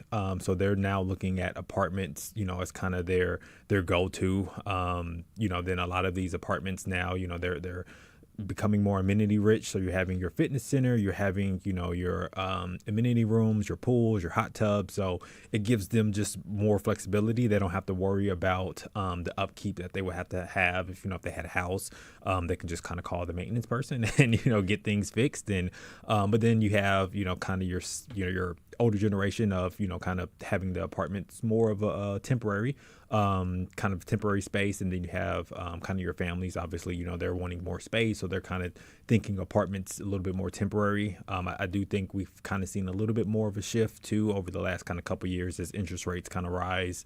Apartments are becoming more of an affordable option versus, a lot of people that potentially may want to buy a house, they're kind of like looking a little bit later on to see kind of how interest rates are going to, if they're going to dive down or if they're going to drop a little bit and, kind of see where pricing lays. But I mean, all in all, it kind of just depends on the demographic, but there is for certain that kind of demographic, especially around the younger demographic of kind of saying, I rather stay in an apartment. I like it. I like the flexibility. Is there an average period of time you found, or a median period of time, that people end up staying in a particular apartment? Is there a lifespan for an apartment? Even if you're going to make apartment dwelling your way of living, how long do people generally stay in an apartment? Yeah, I mean, there's not necessarily kind of a metric, but I mean, I would say it kind of goes back to that demographic. I mean, you do have more kind of price conscious renters that are, kind of staying within a year. And then as kind of the market softens or other apartments kind of offer concessions, they're looking to say, okay, well, I can get a better rate here. So I'm willing to move. But then you also have, other, probably a little further on in their career where they don't want to necessarily deal with the hassle of moving, so they're kind of staying longer, and they're just accepting the renewal rate and just kind of staying put. But I mean, it really does vary, and I think that's part of the mix that we're seeing is the renter demographic is kind of more so diverse as far as what they're looking for, and a lot of owners and developers, they're kind of chasing that and wanting to incorporate that into their space. But I mean, to answer your question, it's really mixed. Yeah. And for full disclosure, I was an apartment dweller up until about 10 years ago, but I liked the idea of the maintenance person comes and fixes things, all that, and it gave me time to build that nest egg, because when I did buy, I wanted to put a bigger deposit down and do it much faster. And so I had that luxury by doing it that way. But I feel the idea about it's so easy to just call someone else and let them take care of the problem. It's beautiful it's much easier, and for a younger working professional, it just gives less of a hassle. It's easier to, as you mentioned, kind of call somebody to just fix your, if your sink is broke, just call somebody versus having to deal with the plumbers and waiting for the plumbers and all of that. Yeah. And rental rates have gone down a little bit. Do you think that will stay status quo, or is that going to change, or what are your thoughts on that? So I mean, we have seen some softening in rental rates. I think year over year there's about like a 3% decrease what we saw for Q1. I mean, part of that is supply. We are a little bit more supply heavy, so supply is kind of outpacing that demand. There's, new construction has kind of dropped from what it has been, historically, but we do still have kind of a healthy construction pipeline. So rents as supply kind of keeps up, and demand is kind of lagging. You're going to see kind of rents either. Not necessarily, they might not decline, but you might see, and what we are seeing is, concessions, your apartments, the offering, the free rents, the, kind of move-in specials to kind of keep occupancy high and keep, kind of attract the renters. That's probably going to kind of keep until the market kind of stabilizes. But as, new units comes up, that supply goes up, it's going to take a minute for that demand to come. Are most people wanting to stay in the suburbs, or are they thinking, I like it in the city? What's the feeling? Yeah, so I mean, we've seen a large amount of the demand kind of go to the suburbs, and honestly, a lot of the activity as far as under construction has kind of gone to the suburbs. I think, when you're looking at Houston, just in general, I mean, I'm partly biased, but optimistic on Houston. I mean, when you look at the Houston Metro, Harris County is one of the fastest growing counties population wise, and then I think of the top 10 counties within the nation, we have three out of the 10. So I think Montgomery County is like number 4, and then I think Fort Bend is maybe 5 or 6 somewhere. But 3 of the top 10 counties in Houston. So as people move here, we're going to need that supply. So there will be kind of an equilibrium where the demand does catch up to supply. But right now, being that it's supply heavy, those concessions and the rents kind of teetering down. I mean, obviously they will stabilize at some point, but concessions are active, and and that's partly why you see kind of people moving to the suburbs. Is kind of one that's where the demand is going. They can be closer to their jobs, and then they can get a new a new building with a month, 2 months off of rent. Why not? Oh my! I know someone who chases those deals.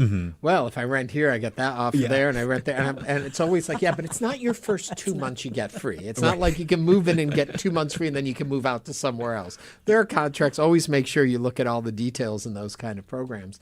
One thing that I remember from, especially during the pandemic, was this idea there was a lot of flight out of the cities because people were going for space. They wanted someplace where they had space. So I'm thinking not only did that shift and may be returning to people living in the cities, but also it changed who was wanting to live inner cities as opposed to who wanted to live out. You talk about single people up and coming in their careers. They probably are experiencing more of what a city has to offer, so their home dwelling doesn't become their center focus. But either an older crowd or a family crowd may want something bigger.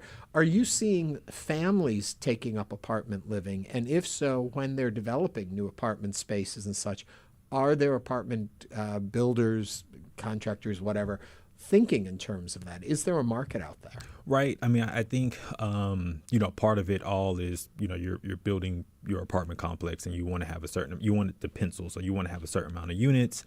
Within that, you have to have a certain amount of, floor plans, and you necessarily can't, for a family, you probably have to do more 3-bedroom, 4 bedrooms heavy.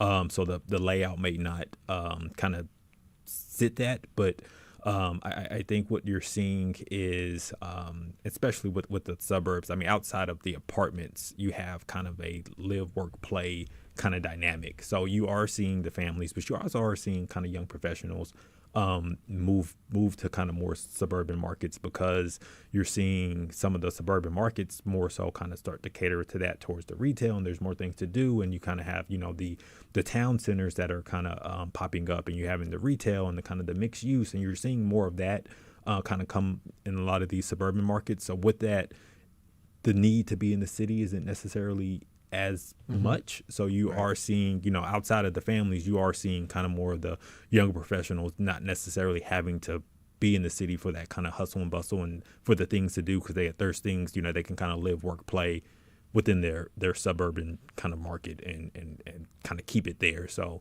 but to answer your question, I mean, it's really a mix. I mean, the developers, they're, kind of playing the dance of, wanting to maximize and wanting to obviously go to the target market, but at the same time, wanting to be able to make sure that the numbers make sense. And, you can't necessarily build too many large units. So you kind of have to have a nice mix. But I would say that it's not necessarily just kind of older, the families that are going to the suburban markets. I would say that there's probably kind of young professionals that are kind of working out that way, that they can kind of cut their commute and still have kind of things to do around the area. Are strip malls going to be taken away and replaced with apartments, and where is this happening? Around Houston? I would say that Houston in general, just kind of being biased and optimistic, we're continually kind of growing, and I think it's more of, if you have a strip mall that isn't necessarily performing well, it's kind of looking at that particular site and seeing, is that the highest and best use for that site? And many times it may not particularly be, and that's kind of when you see like an old strip mall that might be demolished and an apartment go up, because the developers are looking and saying, well, this site, it's better suited for an apartment, and we can get the numbers to work, and it makes sense. And at the land price that we're purchasing it, plus the cost of construction, we can stabilize this and we can turn a profit. And I mean, it's really just optimizing the highest and best use for that site. Are multi-purpose buildings still a thing that they're pushing toward, where you have like retail on the first floor, maybe business and second, third for offices, and then apartments above it to help offset costs? Or are we seeing those go away and it's mostly residential? Right. No, I mean, I would say that kind of the mixed-use development is still there. I mean, you look at the mixed-use development in Houston and the ones that, are performing well. You look at a city center and, they're performing well, the retail and apartments, and, everyone kind of wants to be in that area, and it's a vibrant area. And I think that structure is kind of being, kind of copied and put elsewhere. And, I think the mixed use makes sense in a lot of areas. And I mean, you're actually seeing that in suburban markets where you have kind of maybe an apartment close by, but then you have retail, and in suburbans you might actually have it more kind of spread out, but you might have like the walkable retail, and then you have maybe some apartments and some office, and I think it goes well, and I think it kind of goes back to that live, work, play. So if you can have a couple office tenants, and they can kind of walk down into retail, and then maybe younger professionals can kind of have an apartment close by, and it meshes well. And I think that's kind of a key development. Nobody's driving as much either. So those cities that have, like in New York, where you can have a car, but you can stay someplace, live somewhere, walk 3 blocks and go to a restaurant, go a couple in New other York, blocks. You go down the stairs in your building because they probably don't have an elevator, Right. and there's a restaurant right there, a place to shop. Yep. Yeah. When I think about like airplane seats or theater seats, over the time, everyone comments they get smaller and smaller and smaller. And I'm wondering, in apartment dwelling, and when you talk about developers and maximizing space and all that, are we seeing the footprint for one-bedroom apartments and things in general getting smaller?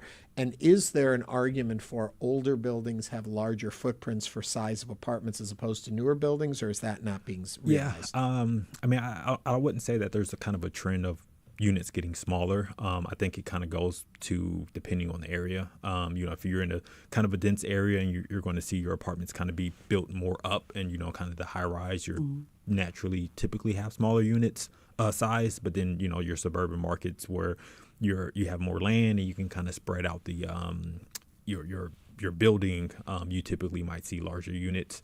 So I mean, it really just kind of depends on the area, and I think for the most part, Houstonians kind of know, the typical, if you're in certain kind of dense submarkets, you're probably going to have smaller units, but you have kind of the, high-end amenities, and you have kind of other demand drivers that you kind of, take a smaller unit for because you're close to all of these other demand drivers, and then which is another reason why people might go to the suburbs, because they might be able to get a larger unit and at a more kind of cost-effective price, and it's just kind of you're weighing your pros and cons.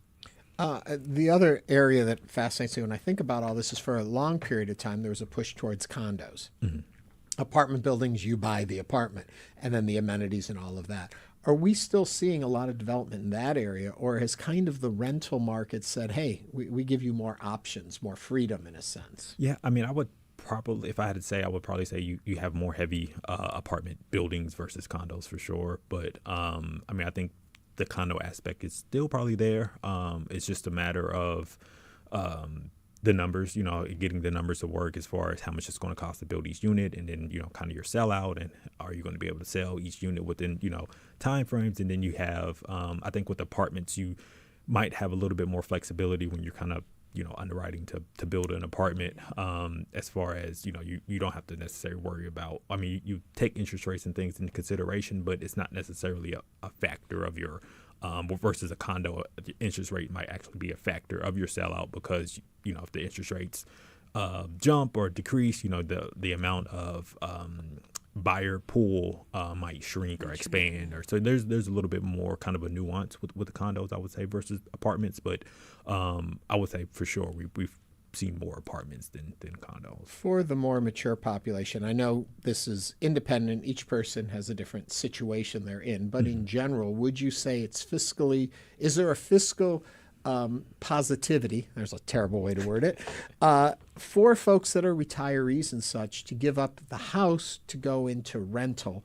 Or is that putting you at risk when you've got the foundation of a home? Are you seeing that shift? Yeah, I wouldn't say necessarily that we're seeing that shift. I think, I mean, as you mentioned, it really is probably person specific, and their, their criteria and kind of what they have going on, and their situation. So I wouldn't necessarily say that we've seen kind of a tracking of, people basically kind of selling their homes and kind of going to apartments. But I mean, obviously it does happen, and I can't necessarily say if it's, increasing or decreasing in the amount, but I mean, I would say that it's an option. And right now with, rents kind of softening, and there's more, more supply kind of coming on, and you have more kind of like luxury or kind of class A space available. I wouldn't be shocked if more people are kind of considering that.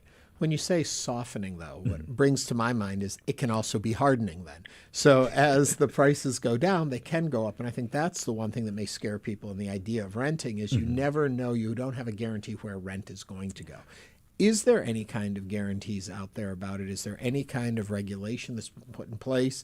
I know you hear of rent control in other cities that is a big thing, and grabbing those kind of apartments. Do we have anything that guides us here in Houston? No, I mean, I would say the market is the market for the most part. The market price, and as you mentioned, rents can go down, but they can go up. They typically go up, and even with kind of rent softening, it really with that, you're looking at kind of metro-wide or market-wide. But if you looking in specific pockets or kind of within specific submarkets or specific kind of apartment class where it's like luxury or class A, you might get a different story or you might see a different thing. So like if you're comparing, kind of maybe 3 or 4 apartments in, a particular submarket, it might tell a completely different story. Rents might not necessarily be falling. Rents could be going up.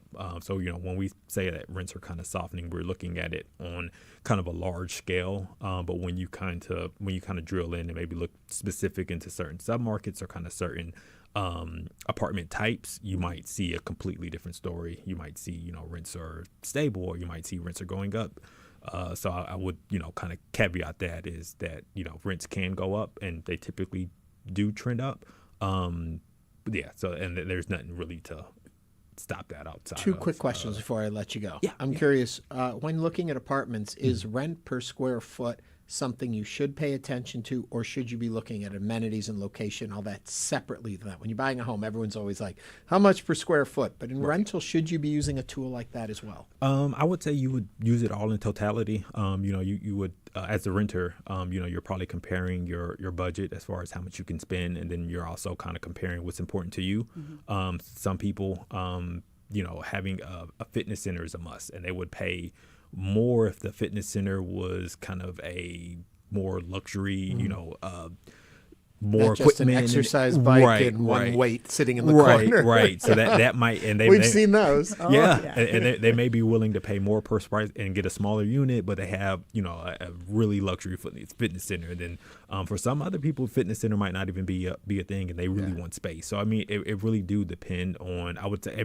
every renter, every kind of buyer is different, and you just kind of weigh your pros and cons, weigh your wants to kind of what your takeaways are, and then try to find that space or that kind of equilibrium what kind of gives you as much as you want with kind of taking away taking the least amount away from you. Give me a 10-second answer to this one. You're advising a developer. What has to be in an apartment today for the apartment dweller? I would say fitness center, swimming pool, and then some type of club room amenity space. Socialization. Then. Yes, yeah. I think those are the 3 key things that people would are kind of looking for. Deandre Prescott is a research director at Colliers in Houston, talking to us all about apartment dwelling. Thank you very much for coming in. Thank you, Deandre. Thank you for having me. Thank you. Coming up, we're going to discuss mental health care in our area. Stay with us as Hello Houston continues.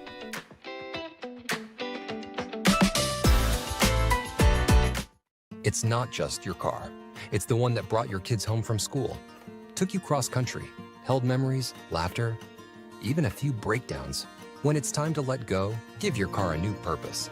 Donate it and turn memories into meaningful support for this station. Plus, you'll enjoy free and easy pickup, potential tax benefits, and a simple donation process. Your gift supports the programs you and your family love. Donate today and help keep public media strong. Call or donate online. After the Flood. Find it wherever you get your podcasts on June 24th. Are we ready for the World Cup, the NBA Finals, and ultimate fighting on the White House lawn all in the same week? On the next Fresh Air, we speak with Laura Williamson, editor-in-chief of The Athletic, about our summer of sports. From skyrocketing ticket prices to travel restrictions related to politics, the Iran war, and the Ebola outbreak. Join us.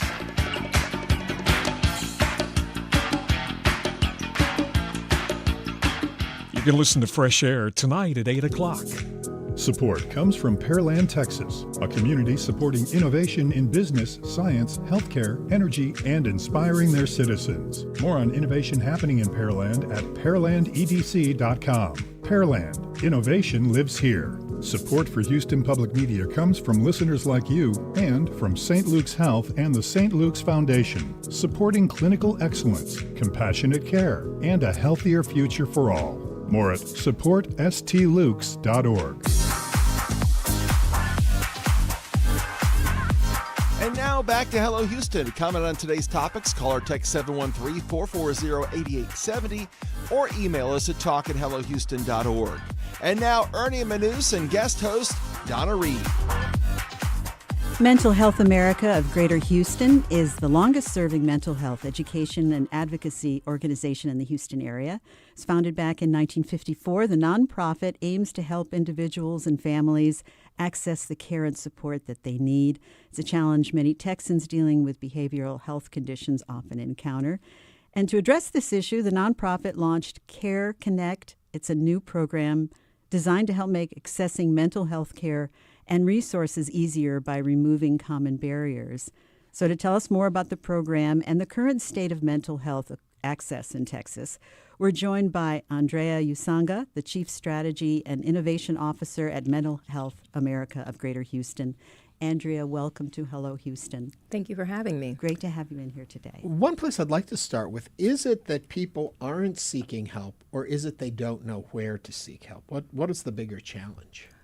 You know, I would actually say that it's probably half and half. Right now in the Greater Houston area, our 10-county region, we have about 23% of adults who experience a mental health condition in any given year, about 20% of young people. So if you kind of think about that, there are 1.4 million adults who have some type of mental health condition in our area, about 400,000 children and adolescents. And national prevalence data says that about half of them in any given year access the services that they need. So I think that some of it could be that people don't know where to look. I think that's actually a very serious issue, is that especially our behavioral health care system here locally and in many places across the state, they can be like a maze. It's very difficult to be able to find care. And just because we have a lot of resources available, which we do in Greater Houston, doesn't mean that people can access it. So availability doesn't always translate to access. And I'm assuming that and I hate to put it this way too, the layer of stigma around mental health, that people are less likely to seek what they need because they have to talk to multiple people about trying to find where they're going. Whereas if it were something else, you break your arm, you're going to ask around, where can I go? Because there's no stigma with that. So not only is your challenge making sure it's available, it's making sure people know how to reach it and to lessen the stigma, I would think. Yes, for sure. We actually did a survey earlier this year of about 500 residents in Harris, Fort Bend, and Montgomery counties. And the number one barrier to care was cost. Yeah. The number two one was stigma. It was embarrassment or shame about the condition. So, I've been in this field working in mental health care for 20 years now, and I can tell you that we have made amazing strides in reducing the stigma. But it still exists. It definitely still exists. I think that some of the younger generations, they're a bit more open to it. But, still, my generation, maybe a little bit before and after, are still struggling in that area a little bit. As we're at this point in the conversation, too, where should people turn? Is there a number? Is there a website? Where can people go to start this process? Should they Absolutely. So through Care Connect Texas, we have about 1,000 providers that our team can connect individuals and families with. And whether they're looking for a therapist or they're looking for support groups or they're looking for residential care, we have all of that. And they can call our community resource specialists here locally at 281-215-9988. And what our goal is to really take the guesswork out of finding the care that people need. So once they get over that hurdle of the embarrassment and the shame and they're actually ready to seek care, we want to make sure that they have as seamless as possible a process in order to actually get into that care that they need. And that seamlessness that you're talking about helps offset that embarrassment, fear, shame, whatever, because they're not going to have to be seeking as much. They can go to a direct position, a person, and be placed where they need to go, get the help they need immediately. And I think that's wonderful. I'm going to repeat the number for people. 281-215-9988. Correct. What's the single biggest mental health issue in our community right now? Is there one? I know it's hard to just tell you 1, 2, and 3, but I think that people have all sorts of depression is always a serious issue. Anxiety, those are usually the two that are most prevalent. But of course, the good news is that they're very treatable.